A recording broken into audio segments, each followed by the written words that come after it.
Thoughts of Billal, অনুপ্রেরণার আরেক নাম নাকি থটস অফ বিল্লাল?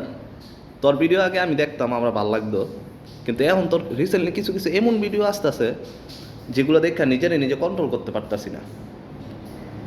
আমার আইডির ভিডিও তুই দেখবি নাকি দেখবি না আমি জানি না আসলে, কিন্তু কথাটা আমি না বললে পারতাছি না।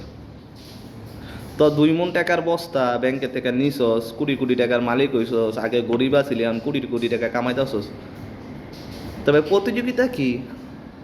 দানের আবার কি এর প্রতিযোগিতা? দান করলে প্রতিযোগিতা আছে কোনো?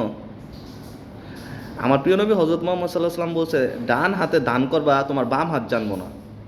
আচ্ছা, তুই ভিডিও করতেছস, অনুপ্রেরণা দিতেছস মানুষরে, মানুষও দান করবো, ঠিক আছে।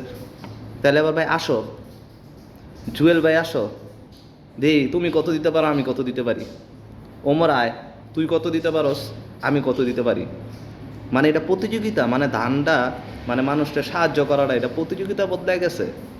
এটি ভালো না ভাই, এটি ভালো না। 2 দিন আগে বাংলাদেশে ভূমিকম্প হয়েছে, তো 2 মণ টাকার বস্তাও যেত, তুইও যাতি ভাই, সবাই যেত, আমগো তো কবরে কিছু লয়ে যেতে হইব নাকি?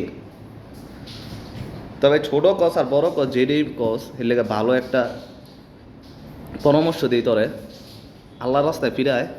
আর ধান্ডারে প্রতিযোগিতা বানাইস না ভাই, অহংকার পতনের মূল, অহংকার করা যাইব না ভাই।